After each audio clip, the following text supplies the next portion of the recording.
Pero me da mucho gusto de que tú hayas venido a esta plática, porque sí hay mucha confusión.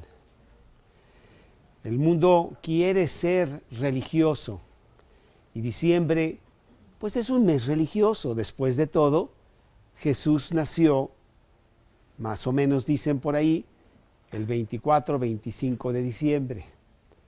Y entonces hay un poco de apertura a las cosas de Dios, pero estamos muy confundidos porque todo el resto del año, e inclusive como vamos a ver ahorita, aún este mes de diciembre es de gran confusión, en donde es una mezcla total de muchas cosas y acabamos muy mal. Queremos hablar esta mañana, queremos compartir contigo el verdadero significado de la Navidad. Y para esto, para empezar, yo quiero pedirle por favor a Liliana que se acerque aquí conmigo y que nos cuente cómo ella sí encontró el verdadero significado de la Navidad, aunque no necesariamente es en diciembre, es todo el año. Bueno, pues buenos días a todos, a todas.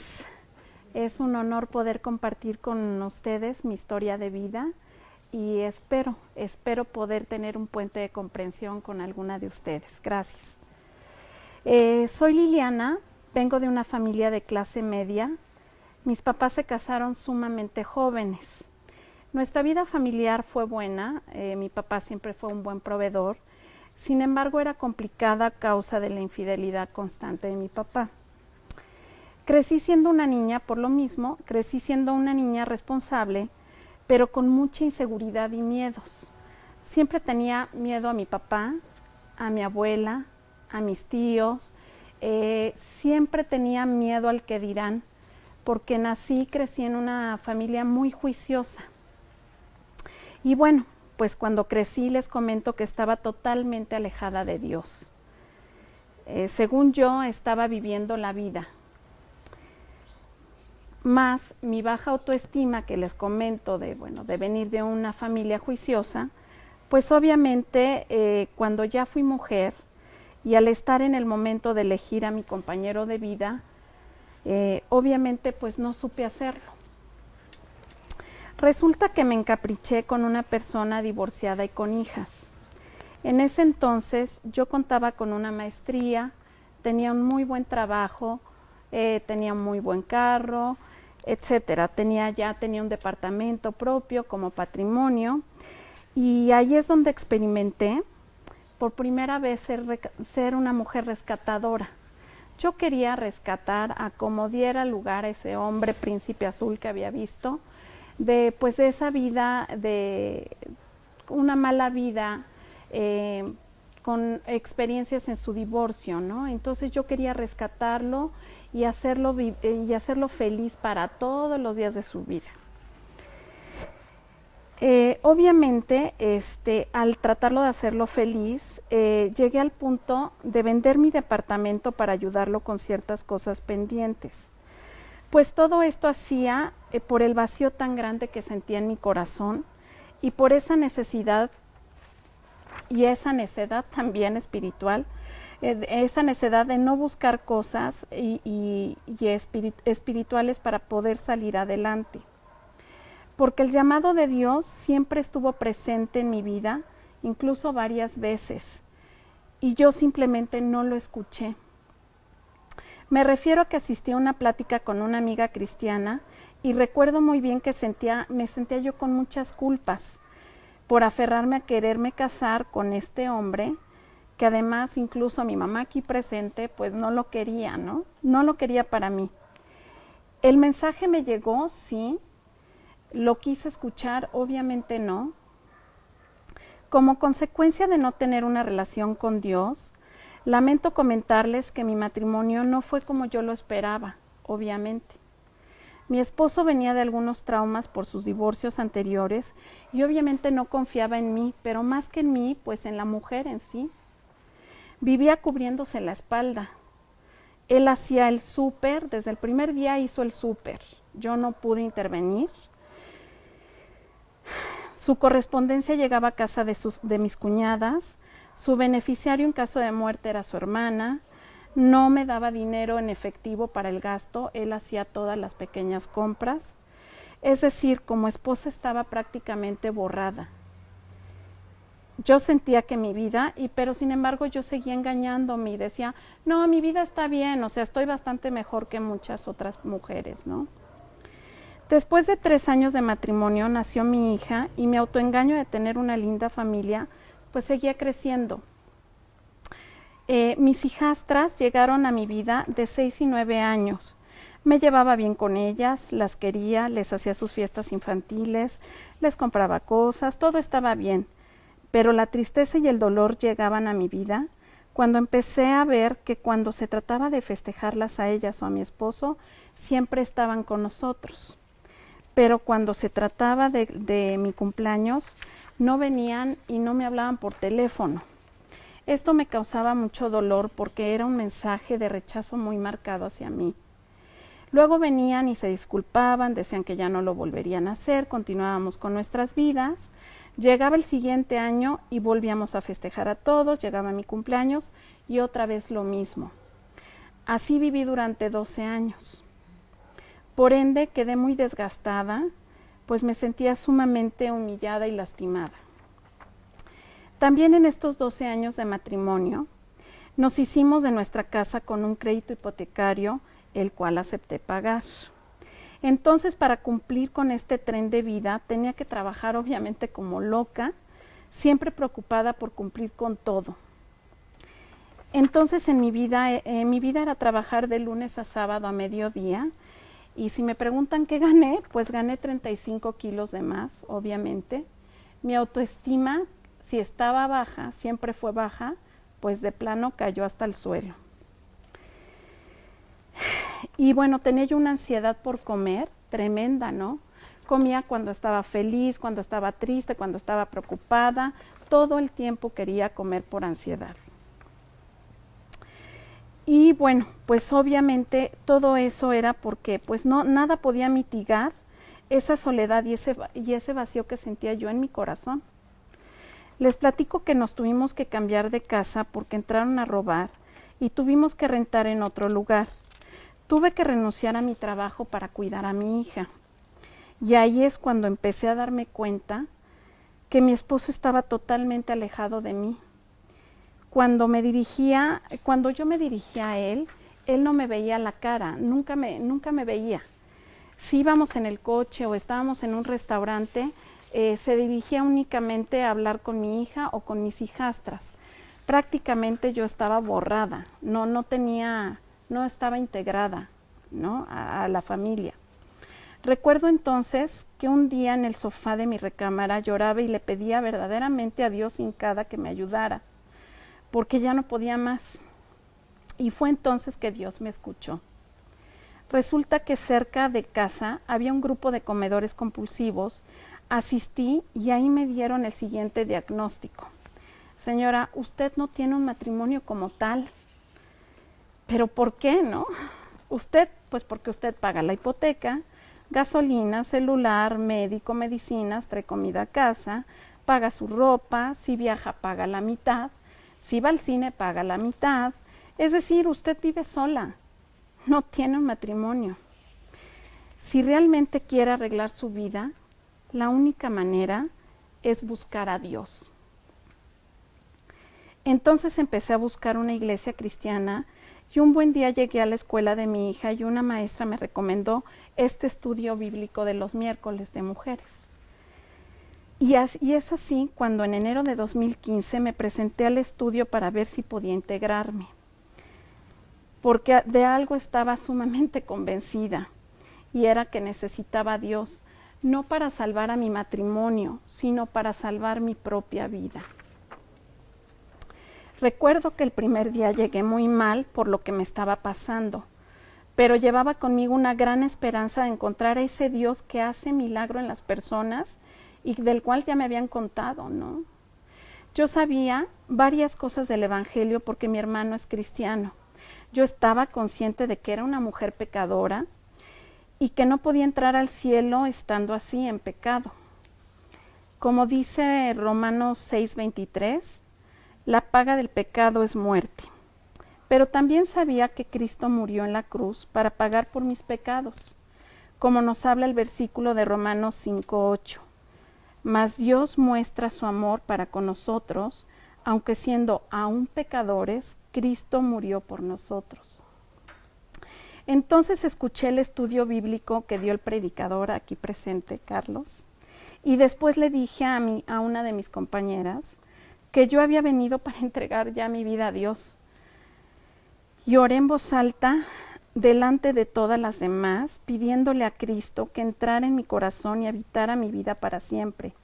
Como habla Apocalipsis 3:20, que dice: He aquí, yo estoy a la puerta y llamo. Si alguno oye mi voz y abre la puerta, entraré a él y cenaré con él y él conmigo. Y así fue como entró a mi corazón, y haciendo esa breve oración en voz alta, que recuerdo también que hablaba del perdón, un perdón que me ofrece Dios porque Jesús ya pagó por mis pecados en la cruz. Y ese perdón se me otorga libremente por el hecho de aceptarlo en mi vida. Entonces quedé sorprendida y pensé, ¿de verdad así de fácil es? Y vino una paz que no les puedo describir, pero llegó verdaderamente por primera vez una paz a mi vida. Entonces así fue como inicié mi relación con Jesús. Sentí que por fin me encontraba ya en puerto seguro. También sentí que ya no estaba sola en esto y que pasara lo que pasara, yo de verdad iba a estar bien. En pocas palabras, me sentía protegida por mi nuevo padre. Entonces empecé a leer la Biblia, empecé a asistir a mis estudios y al discipulado, que es un estudio personalizado. Y quedé encantada porque me presentaron a un Dios amoroso, tierno y compasivo. Porque para esta Liliana pecadora que traía costales de culpas, escuchar algunos versículos como el de 2 Corintios 5:17, que dice: de modo que si alguno está en Cristo, ya es una nueva creación. Atrás ha quedado lo viejo, ahora ya todo es nuevo. Entonces entendí que la vieja Liliana había muerto, para dar paso a una nueva Liliana que estaba dispuesta a aprender a vivir una vida con Cristo.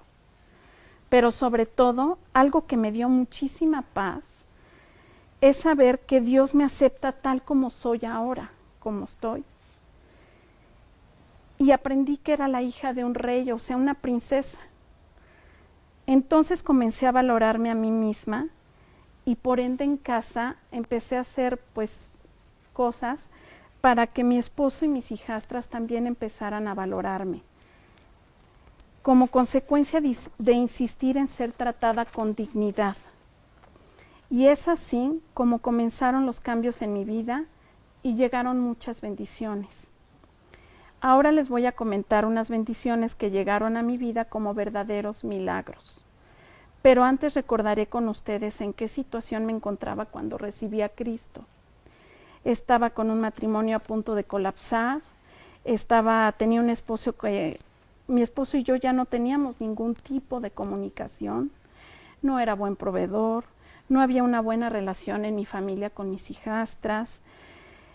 Yo era una persona absolutamente dominada por el miedo, ¿no?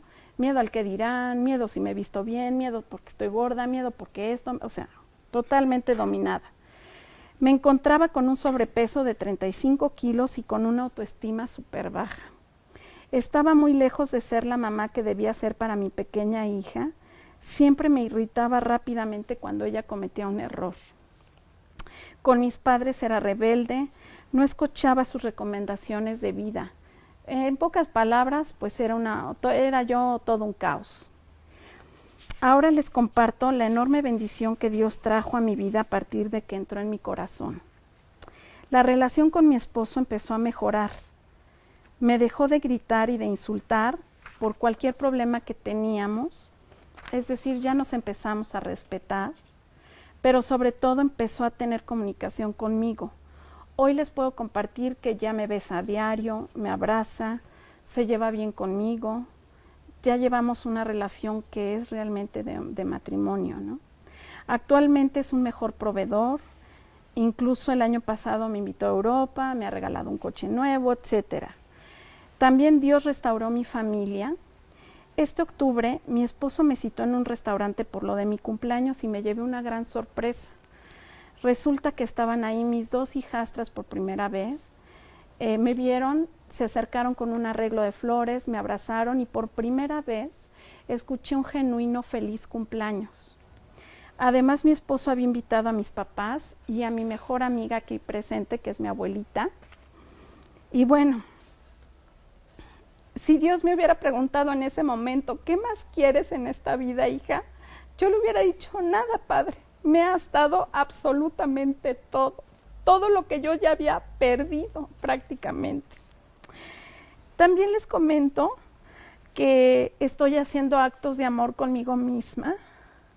Ya llevo casi el 30% de grasa, de peso perdido. Estoy trabajando en ello y obviamente estoy trabajando en mi autoestima. También le estoy perdiendo el miedo a mi esposo. Ya puedo decirle, oye, falta esto, falta aquello, necesitamos hablar de tal cosa. Además de que estoy implementando límites bíblicos, tanto en mi hogar como fuera de él. Como madre, estoy creciendo bíblicamente, estoy cambiando mi relación con mi hermosa hija, la estoy tratando con respeto, amor y cuidado. También después de haber perdido mi departamento, Dios me bendijo al ser liberada por completo la hipoteca de mi casa y hoy cuento con una casa propia, gracias a Dios.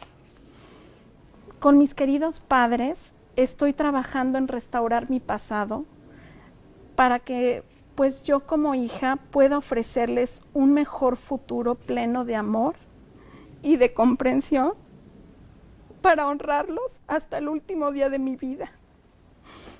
Pero sobre todo tengo mi estudio bíblico en donde aprendo la palabra de Dios, en donde he encontrado nuevas amigas en Cristo y un maravilloso discipulado en donde he podido hablar de todo aquello que me angustia y me pasa. Gracias. Porque ahora sé que la Biblia es mi guía de vida y es una carta de amor que Dios tiene para mí y para ustedes también. Gracias al poder de Dios, todas estas bendiciones llegaron a mi vida, porque sin Él, obviamente, yo seguiría viviendo como en el pasado. Muchas gracias por escuchar mi historia.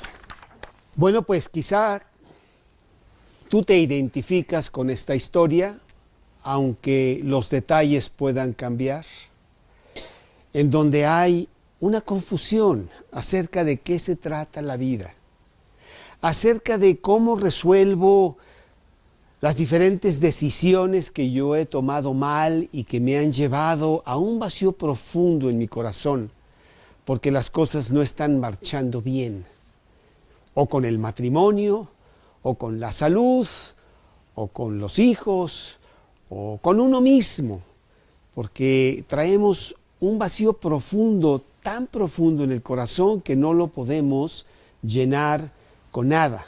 Y mira que lo intentamos porque el mundo de allá afuera nos promueve muchas maneras de solventar ese vacío.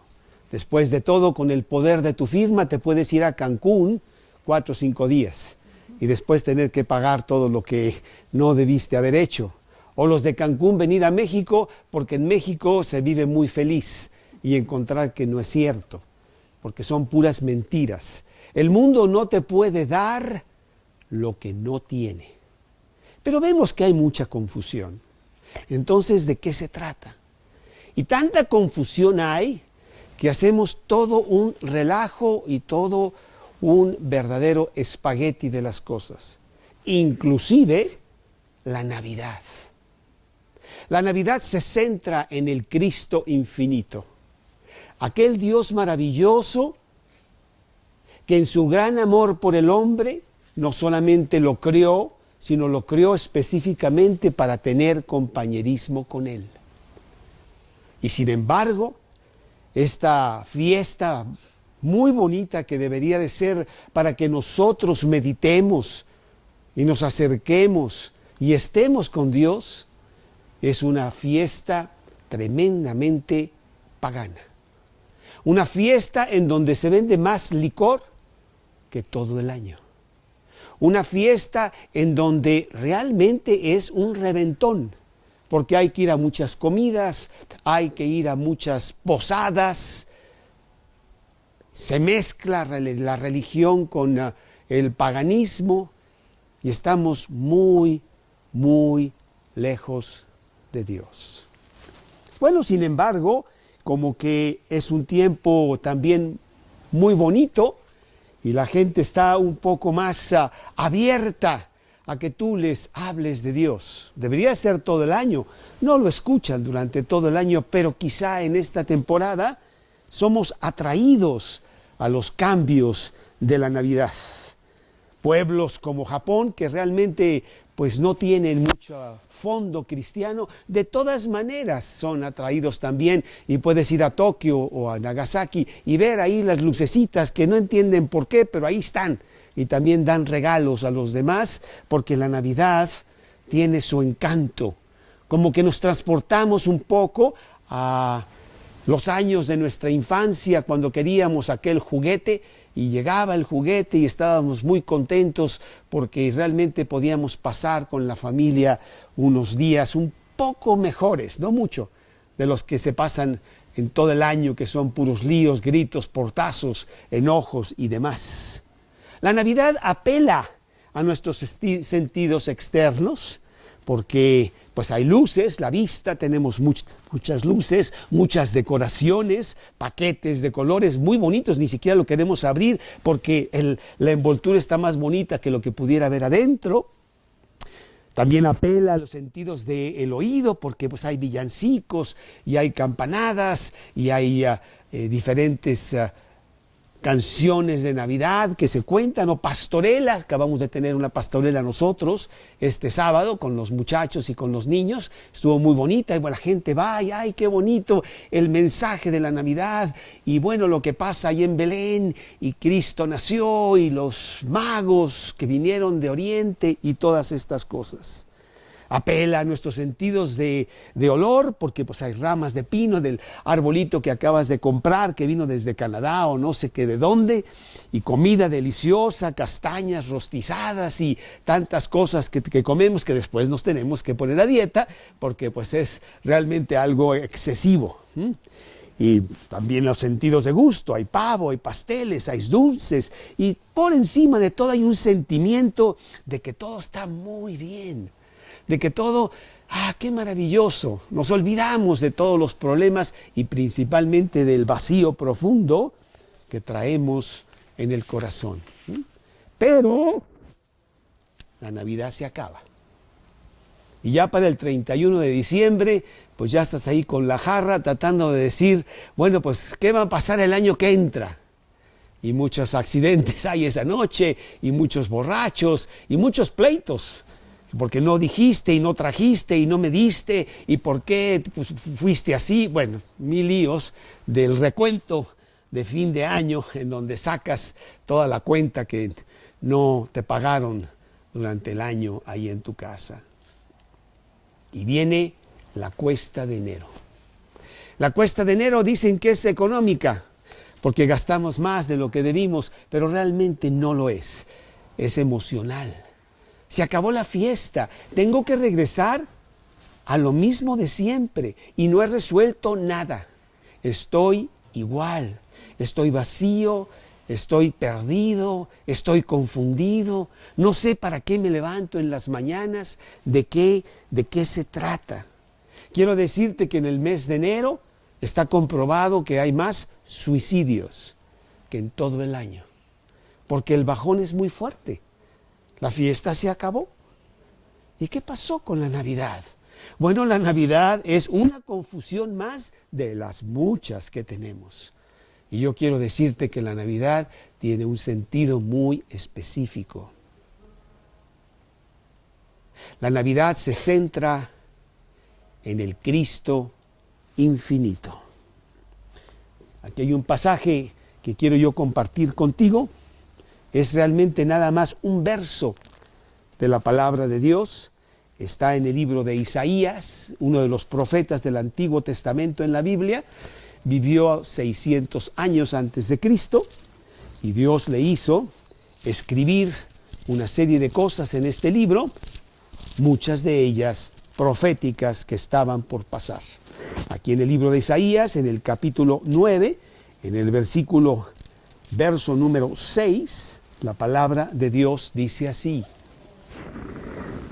porque un niño nos es nacido, hijo nos es dado, y el principado sobre su hombro, y se llamará su nombre admirable, consejero, Dios fuerte, Padre eterno, príncipe de paz.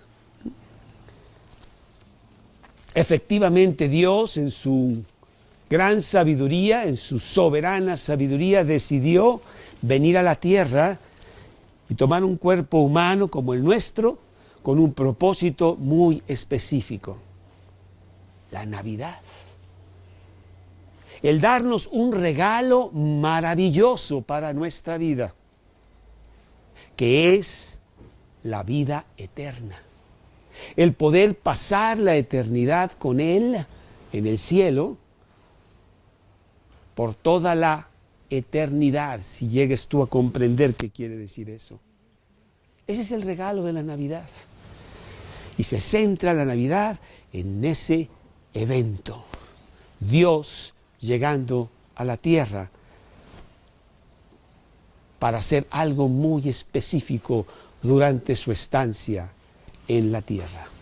Inclusive tú no sabrías dónde está Belén, porque es un pueblo por ahí de los muchos que hay en el mundo, pero es muy famoso porque allí se cumplió la profecía de Miqueas 5:2, que dice, Miqueas 5:2 dice que en Belén nacería el Mesías. No solamente dice la Biblia que nacería el Mesías en Belén, sino además, aquí está el versículo 5:2, pero tú, Belén Efrata, pequeña para estar entre las familias de Judá, de ti me saldrá el que será Señor de Israel, y sus salidas son desde el principio, desde los días de la eternidad. Escrito 600 años antes de que naciera Jesús, Cristo. Bueno, pero otras cosas también pasaron muy importantes, porque también este libro de Isaías, en el capítulo 7, en el versículo 14, nos dice otra profecía muy importante que sucedería con el nacimiento de Jesús. Capítulo 7, versículo 14. Por tanto, el Señor mismo os dará señal. He aquí que la Virgen concebirá y dará a luz un hijo, y llamará su nombre Emmanuel. Dice la palabra de Dios aquí en el libro de Isaías que una virgen iba a concebir. Tú sabes que eso es, y algunos de ustedes son doctores, imposible. Se necesita un hombre y una mujer para que un bebé llegue a la tierra. Pero en este caso específico, como un milagro de Dios, la Virgen concebiría y tendría un hijo. Era muy importante que Jesús naciera así, para que no tuviera el pecado de Adán y Eva que todos traemos en su sangre. Y ella nació sin la intervención, él nació sin la intervención de un hombre. Nació de una virgen. Pero ese mismo versículo también nos dice que llamará su nombre Emmanuel. Emmanuel quiere decir Dios con nosotros. Dios mismo, creador del cielo y de la tierra, cuyo tabernáculo y cuyo trono celestial se encuentra en el universo, entre las no sé, billones y billones de estrellas y todo lo maravilloso universo que Él ha hecho, Él decidió venir a la tierra. A un punto tan pequeño que si tuvieras tú un cuadro, ya no digamos del universo, nada más de la Vía Láctea, no encontrarías la Tierra. Déjame ver dónde está tantos astros, tantas cosas, tantos soles y estrellas. A ver, ¿dónde está la Tierra? Pues no la encontrarías. Y Dios puso al hombre allí. Y Dios vino también a ese mismo lugar para estar con el hombre, cumpliéndose todas estas profecías que el libro de Isaías y el Antiguo Testamento nos dice. ¿Para qué vino Jesús? Vino Jesús para enseñarnos la Navidad, porque la Navidad se centra en un regalo, el regalo de la vida eterna. Seguro que tú a lo mejor has estado ya muy preocupada sobre la lista de regalos que tienes que comprar. Ya fuiste a Liverpool y ya fuiste a todos estos lugares en donde te ofrecen la felicidad al comprar estas cosas, ¿no? Pero no encontraste el regalo importante. ¿Me puede usted, por favor, decir en qué departamento compro vida eterna? Uy, Señor, no la tenemos. Nosotros también la estamos buscando. ¿Cómo?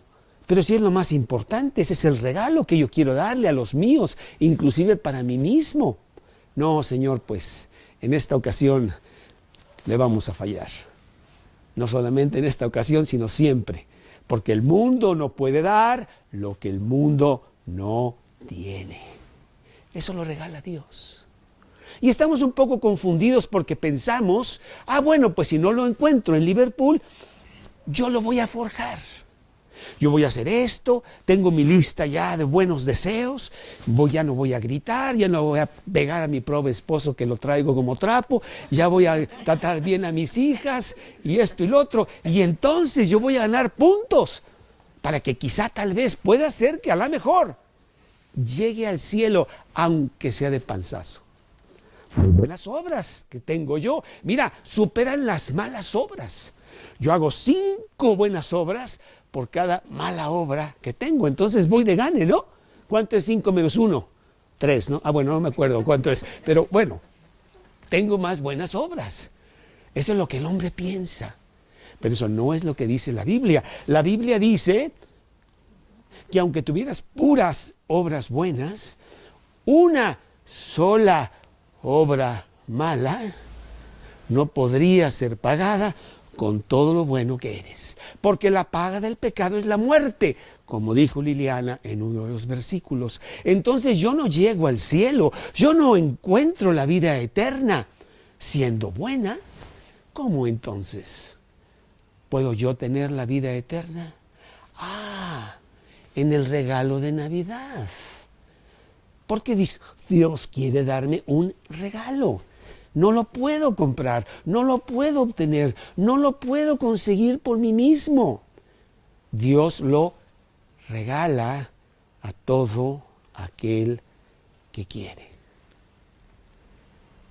El versículo dice, porque de tal manera amó Dios al mundo, que envió a su Hijo unigénito, para que todo aquel que en él crea no se pierda, mas tenga vida eterna. Ahí está, la vida eterna. Entonces, ¿por eso vino Cristo? Claro, Cristo no vino a enseñarnos a ser buenos. Cristo no vino a implantar ninguna religión de nada. Él era judío y ya estaba eso ahí. Él vino con un propósito específico, ir a la cruz y morir por mí, para que allí se consumara el pago de mis pecados y yo pudiera tener la vida eterna que tanto estamos buscando. Y que no te cuenten, el hombre vive en pánico total. Liliana dijo que ella vivía en miedo. Liliana, tengo buenas nuevas para ti, ¿eh? No estás sola. Todos los hombres viven en pánico total porque saben que se van a morir y no saben cómo arreglarlo. ¿Qué va a pasar cuando me muera? Me puedo morir hoy, mañana, dentro de 10 años, pero finalmente voy a sucumbir. ¿Y qué va a pasar? El hombre vive en pánico. ¿Cómo puedo yo salir de él? Pues de la manera que dijo Liliana, tomando el regalo de la Navidad que Cristo pagó en la cruz para mí, a mi favor, para que yo pueda tener vida eterna. Y en este pasaje que quiero penetrar un poco en esta mañana, de Isaías 9, versículo 6, dice así otra vez, y lo vamos a desglosar un poco. Dice así la palabra de Dios, porque un niño nos es nacido. Jesús nació. Jesús nació como todos nosotros hemos nacido, de una madre, pero su nacimiento fue virginal, para que la naturaleza pecaminosa del hombre no la tuviera él, y él pudiera vivir la vida perfecta que se te demanda a ti. Fue tu sustituto en la vida y es tu sustituto en la muerte, pagando por ti el infierno que tú mereces por tus pecados. Oye, Carlos, no soy tan mala. ¿Cómo que el infierno? Por favor. Yo he pecado, pero son cosas chiquitas. Nomás le robé el dinero a mi marido porque no me da. O sea, realmente, y también le grité, no, pero no es tanto. No, es que un pecado y tú no entras al cielo. Porque un niño nos es nacido. ¿Para qué? Viva esa vida perfecta que se te demanda a ti. Dice Hebreos capítulo 2, versículo 14, y es que quiero citarte la Biblia porque es realmente lo poderoso de este mensaje, lo que dice Dios. Capítulo 2, versículos 14 y 15 dice, así que, por cuanto los hijos participaron de carne y sangre, él también participó de lo mismo, para destruir por medio de la muerte al que tenía el imperio de la muerte, esto es al diablo, y librar a todos los que, por el temor de la muerte, estaban durante toda la vida sujetos a servidumbre. Sí, vivimos una vida terrible, en pánico total. Me dicen que la vida es muy sabrosa, yo pregunto ¿dónde? No, pues en Acapulco. No, pues ya hemos ido a Acapulco y ahí no es, ni tampoco en París, ni en China, ni en Lugo. Es terrible, porque nos vamos a morir y no sabemos cómo enfrentar eso. Porque un niño nos es nacido. Pero el versículo dice más adelante, dice lo siguiente, dice, porque un niño nos es nacido, hijo nos es dado. Dios nos es dado por el Padre como el maravilloso regalo de Dios al hombre. Ustedes, señoras, tienen un concepto mucho más profundo de maternidad que nosotros los hombres. Y yo sé cuánto aman ustedes a sus hijos, que con facilidad darían su vida por ellos si fuera necesario. Y los cuidan tremendamente. Imagínate Dios mismo, que es el que inventó todo eso. Y sin embargo, Él mandó a su Hijo a morir por nosotros. Cuando Él estaba en la cruz, Él gritó, Dios mío, ¿por qué me has desamparado? ¿Qué he hecho yo para tener toda la ira de Dios sobre mí? Y es que en ese momento Dios estaba cargando toda su ira sobre su Hijo a tu favor, pagando por tus pecados. Y aunque Cristo pidió no ir a la cruz, Padre, si es posible, pasa esta copa de mí, no era posible. Dios tenía que matar a su Hijo unigénito para que todo aquel que en él cree no se pierda, mas tenga vida eterna. Era la única manera de que tú pudieras tal vez tener vida eterna. Porque sin derramamiento de sangre no se hace remisión, dice otro versículo.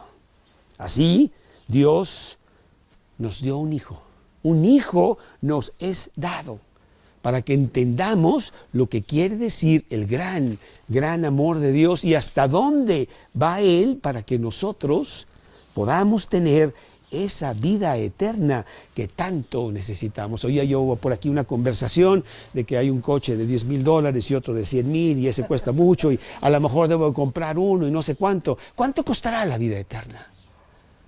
Costó la vida del Hijo de Dios. ¿Y cuánto anhelamos tener la vida eterna? Muchos ni piensan en ello. ¿Cómo me gustaría comprar ese automóvil? ¿Cómo me gustaría por fin, ay, lo he deseado tanto, ir a París y estar ahí una semana y ir al hotel este y ir al restaurante aquel? Es mi sueño.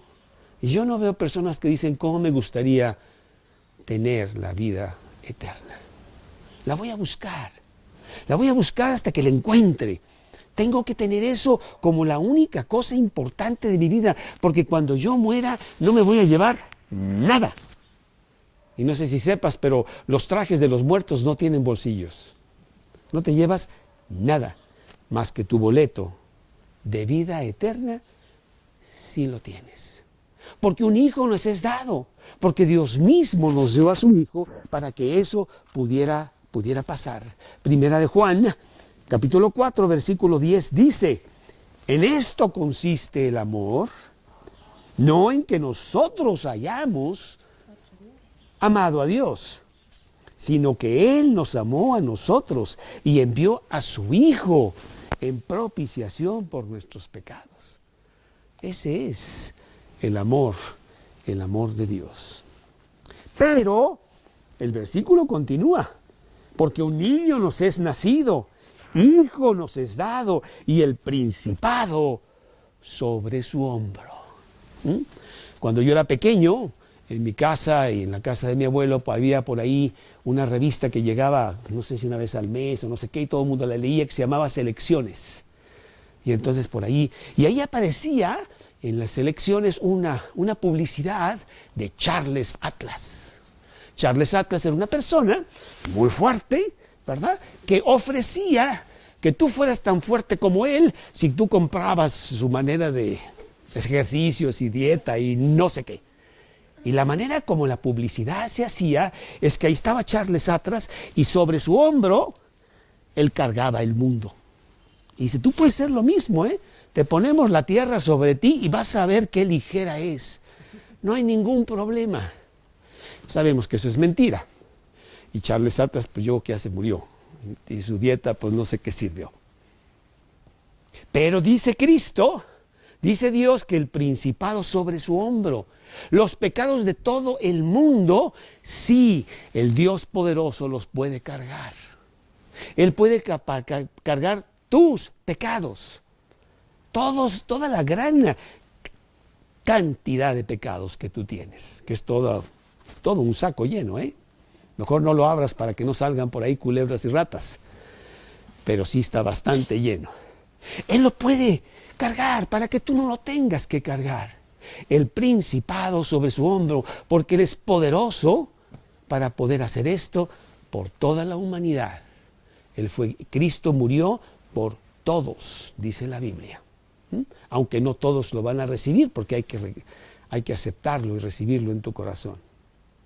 El principado sobre su hombro, el motivo, el resultado del gran amor de Dios. En el libro de Colosenses, en el capítulo 2, dice la palabra de Dios, Colosenses capítulo 2, versículo 9, dice lo siguiente, Colosenses 2, 9. Porque en Él habita corporalmente toda la plenitud de la deidad, y vosotros estáis completos en Él, que es la cabeza de todo principado. Si tenemos a Jesús, Él carga todo, Él puede cargar todo lo tuyo, todo, Él no tiene problema. Y no solamente lo tuyo, sino lo de muchísimos, de todo el mundo si fuera necesario. El principado sobre su hombro. Pero el versículo nos dice más, porque un niño nos es nacido, un hijo nos es dado, el principado sobre su hombro, y se llamará su nombre admirable. Bueno, Dios es de admirar, ¿eh? ¿Has visto tú la naturaleza que Él creó? ¿Has visto tú la realidad de tu propio cuerpo, de cómo Él lo diseñó tan perfecto para que haga las funciones que tiene que hacer? Solamente un Dios admirable puede hacer esto. Un Dios grandioso. Un Dios que es de admirar. Pero estamos tan confundidos que realmente no lo admiramos. Lo rechazamos. Estamos tan confundidos que nos burlamos de aquellos que sí lo admiran. Estamos tan confundidos que pensamos que Dios ya está muerto. Dios es para la era medieval, allá cuando no teníamos respuesta. Pero cuando llegó Copérnico y Newton y Einstein, ya sabemos todo. No necesitamos de Dios, muchas gracias. Pero Dios es de admirarse, porque Él es el mismo desde antes, desde ahora y para siempre. Y en nuestro corazón sabemos de su existencia. La palabra ateo es una palabra hueca. Nadie es ateo. Porque no existiría en el español la palabra Dios si no tuviéramos el concepto de Dios. Entonces, el que dice que es ateo, dice la Biblia, Salmos 14:1, dice el necio en su corazón, no hay Dios. Dios es admirable, realmente es algo de admirarse. Jueces, capítulo 13, versículo 18, que dice así, Jueces 13, 18, y el ángel de Jehová respondió, ¿por qué me preguntas por mi nombre, que es admirable? No hay otra manera de describir a Dios que admirarlo por lo que Él realmente es. Bueno, pero el versículo continúa porque nos dice más. Dice aquí el versículo de Isaías 9:6, y se llamará su nombre admirable, consejero, dice la palabra de Dios, que es el verdadero consejero. Cristo es el consejero de Dios. ¿Sabes que está sentado a la diestra de Dios abogando por el hombre? Es el verdadero consejero que planeó con Dios la creación del universo y la creación de ti misma. Y diseñó un libro maravilloso, tremendo, que se llama la Biblia, en donde se encuentra lo que Dios quiere que tú sepas de Él. El libro más vendido de la tierra, el libro más traducido a todos los idiomas y muchos de los dialectos de la tierra. Ya no está en la lista de los 10 vendidos, porque entonces pues siempre estaría en número 1. Es el número 1. Pero ¿sabes una cosa? Es el menos leído. Todos tenemos una Biblia en casa. Y cuando entramos a casa, como la lámpara de Aladino, nomás la frotamos tantito. ¡Ay, Dios, gracias! Y no la leemos. No sirve para nada.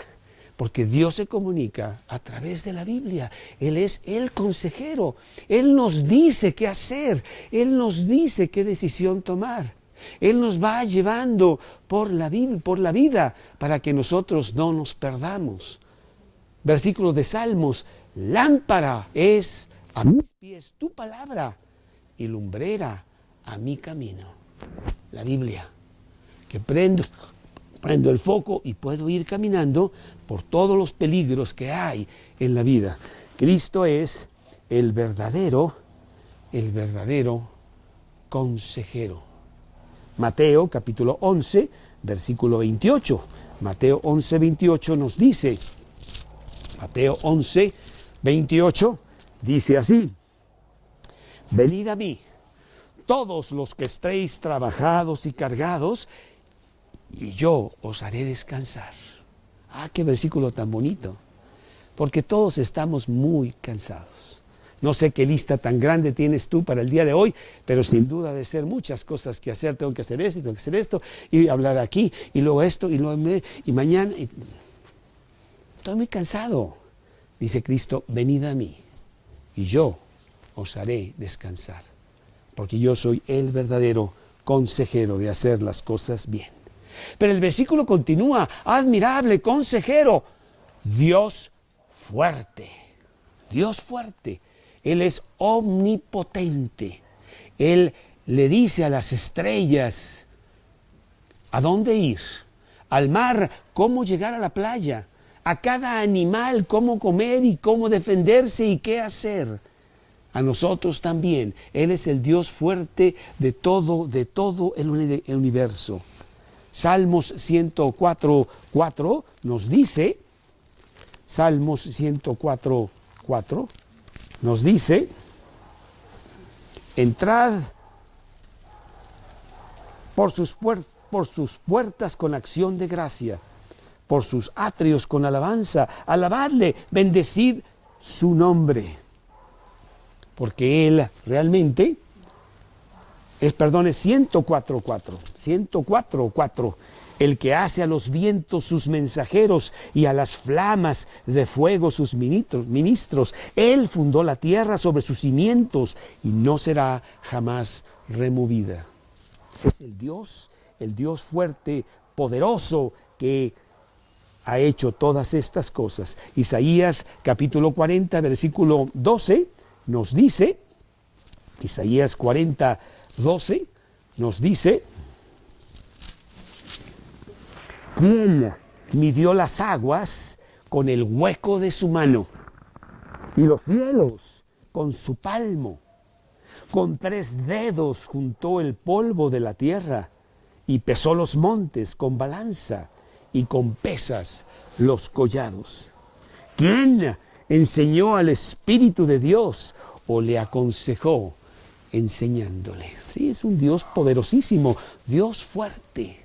Pero no solamente es Dios fuerte, dice la Biblia que Él es también, en este versículo, Isaías 9:6, Padre eterno. Padre, yo tuve un padre y la verdad hizo mucho por mí. La verdad ahora aprecio muchas de las cosas que Él hizo a mi favor, tantas, pero ya se murió. Y fue un padre que también tuvo sus fallas. Pero hay un Padre que es eterno, que no se muere, que no tuvo principio, que no tiene fin y que quiere ser mi Padre, al cual puedo yo ir todos los días, a cualquier hora, siempre disponible al trono de su gracia y hallar allí oportuno socorro. Padre eterno. No entendemos muy bien eso de eterno porque nosotros no somos eternos.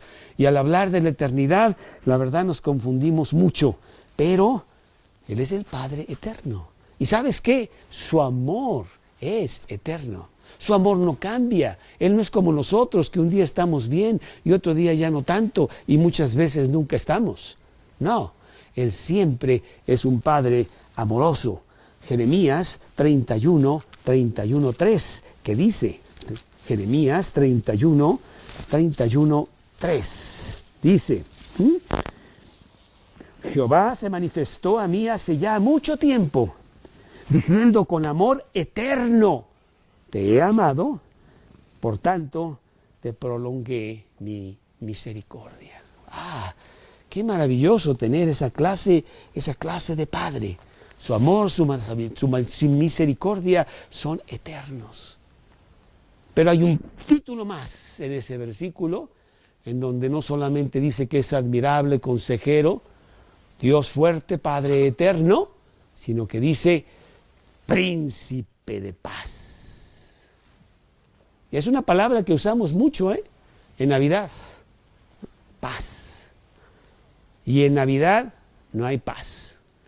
No sé qué pasa aquí en la Ciudad de México, pero el 1 de diciembre, en cuanto suenan las campanadas, empieza el desquicio del tráfico. El desquicio de tener que comprar a cualquier precio algo para ofrecer un amor que nunca le di todo el año a nadie. Pero que mínimo, no, hay que comprar algo. ¿Qué le compro? ¿Qué le queda, señorita? Déjeme lo que sea, el precio que sea, pero tengo que llevar algo. Tengo que dar un regalo de la Navidad. compran en enero, es más barato. No, tengo que llegar a Navidad. Es que no les di nada en todo el año. Nunca estuve. Y cuando estuve enojado, peleado, puros líos en mi casa. Entonces tengo que llevar algo. ¿Cuál paz? ¿Cuál paz? Inclusive dice el versículo, no hay paz para el impío.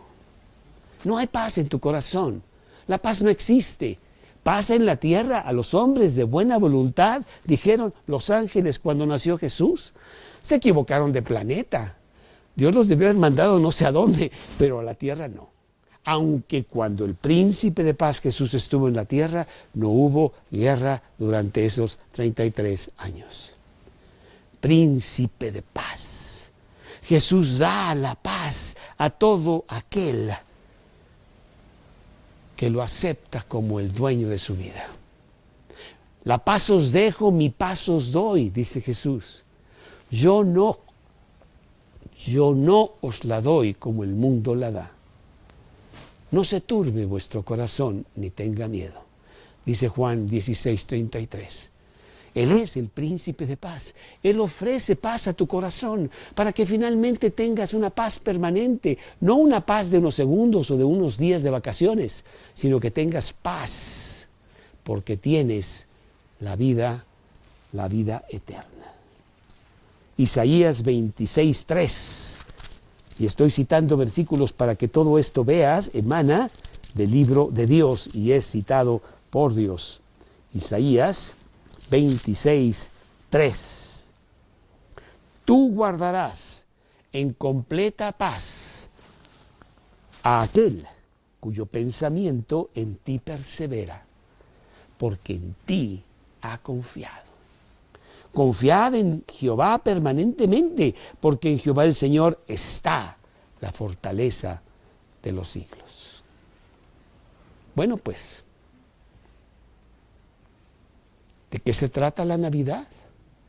La Navidad se trata del regalo que Dios quiere darte a ti para que tú tengas todo esto. Y para que Dios sea tu Padre y no tu juez. Para que Dios te entregue la vida eterna y puedas pasar la eternidad con Él, en el regalo que Él diseñó y ejecutó en la cruz del Calvario. Allí se celebró el pago de tus pecados para que tú tengas el regalo de la Navidad. Ese es el regalo de la Navidad. Yo lo recibí el 28 de febrero de 1977, no fue en diciembre. Cristo ni siquiera nació en diciembre para empezar. Ni había arbolito, ni estaba nevando, ni Santa Claus andaba por ahí regalando juguetes, para nada. ¿No? La Navidad se centra en la cruz del Calvario, donde Cristo muere por ti para regalarte la vida eterna y poder pagar por tus pecados, porque Él los pagó. Lo único que tú tienes que hacer es aceptarlo para tu vida y decir, yo quiero eso para mí y lo acepto para que ese sacrificio sea mío. Y en ese momento tú tienes la vida eterna porque Él la regala. Dice 1 de Juan capítulo 5 versículo 11, este es el testimonio. Dice el versículo de 1 de Juan capítulo 5 versículo 11, este es el testimonio que Dios nos ha dado vida eterna y esta vida está en su Hijo. El que tiene al Hijo tiene la vida. El que no tiene al Hijo de Dios no tiene la vida. Es pues tiempo para que tú aceptes el regalo de la Navidad y te apoderes de él. Hoy, que sea tuyo, no se va, y que cuando tú mueras puedas canjearlo con la vida eterna. Cristo pagó por ti en la cruz, y en la cruz Él dijo, consumado es, la cuenta está pagada. ¿Para qué? Si alguien quiere, tenga la vida eterna en Jesús. Ese es el regalo de la Navidad. Ese regalo es para ti hoy. Ese es el significado de la Navidad. Olvídate del pavo, olvídate de todos los regalos que puedes darle a todas las personas o los que te den a ti. Háblales de Jesús. Invita al del cumpleaños el 24, que nadie le invita, para nada. Eso es lo que tú debes hacer. Y acepta el regalo que Dios te da a ti. Bueno, pues había este oficial del ejército ruso allá a principios del siglo XX, en donde pues era un muchacho que tenía muy buenas cosas, pero tenía un gran defecto, que le gustaba mucho jugar con su dinero y había perdido mucho. Él llevaba los asuntos del ejército para el rey, para el zar Nicolás, y entonces pues había malgastado tanto dinero, no tenía cómo pagar todo aquello. Lo había tirado allí en la ruleta, o no sé, los dados o las cartas o no sé qué, pero en el juego. Y estaba desesperado porque el zar Nicolás venía a inspeccionar esa sección del ejército y él tenía que dar cuentas. Esa noche no sabía qué hacer y finalmente pues dijo: la única razón por la que yo puedo salir de esta situación es pues quitarme la vida.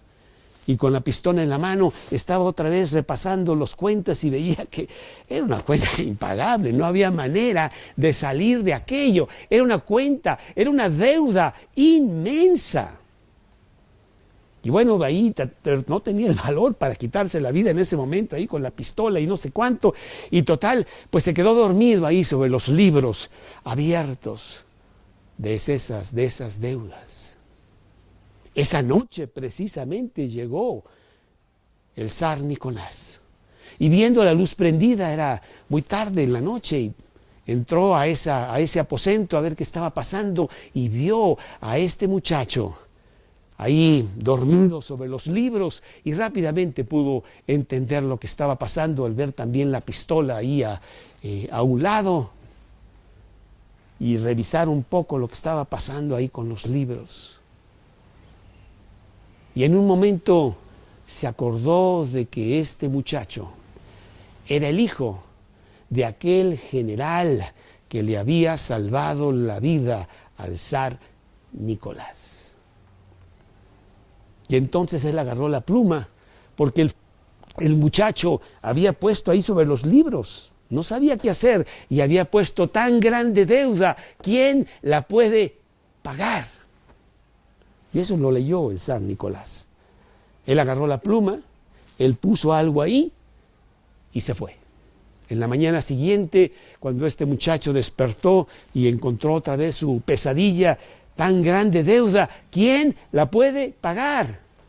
Y lo que había escrito el zar Nicolás es: yo, el zar Nicolás. Y de esa manera el zar pagaba aquella deuda tan grande que tenía este muchacho.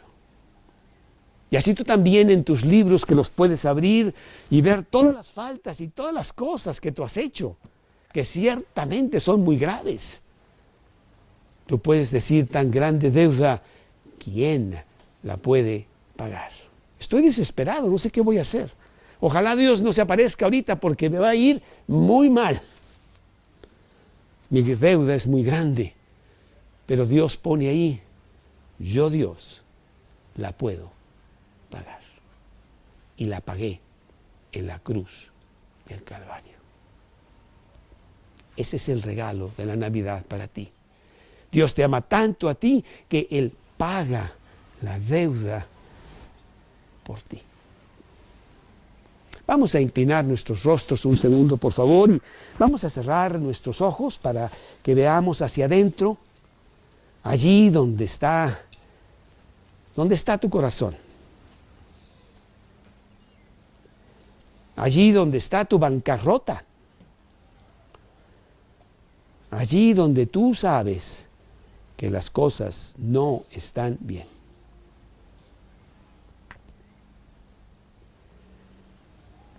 Y si tú aceptas esa bancarrota,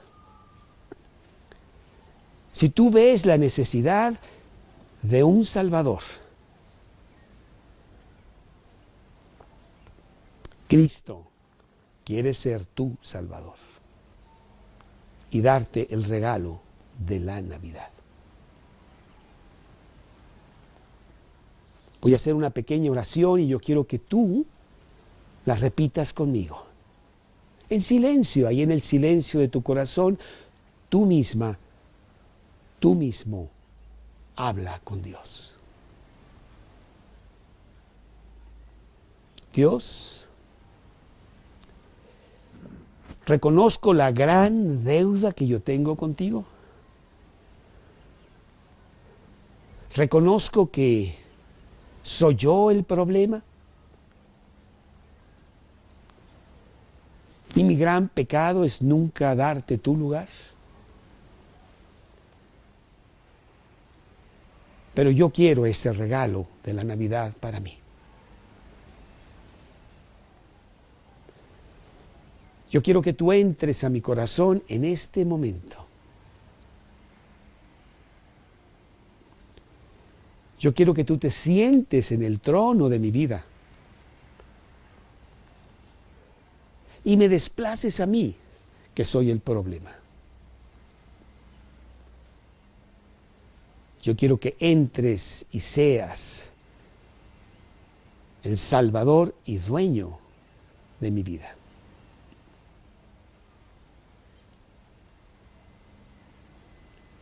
Entra ahora mismo, en este momento. Regálame la vida eterna.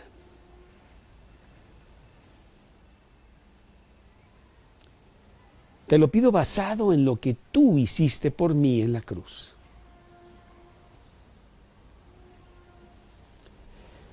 Te lo pido basado en las promesas de la Biblia para mí. Entra ahora mismo. Te lo pido en el nombre de Cristo Jesús. Amén. Bueno, yo quiero preguntar si hay alguien aquí que hizo esa oración conmigo. Levanta la mano. Bueno, Dios te bendiga. Dice la Biblia que si tú hiciste esa oración, Dios te regala la vida eterna. Es un regalo. Y al tenerla, tampoco te la va a quitar. Pero empieza la manera de poder aprovecharla aquí en la tierra con una vida abundante que Él quiere para ti, siendo el consejero ideal para tu vida. Para tu vida. Porque quiero decirte que Él es el consejero para tu vida. Tengas vida abundante aquí. Y después la vida eterna. Fíjate, por ahí viene la oferta a veces, ¿no? 2 por 1. Pues te está dando 2 por 1. Vida abundante y vida eterna.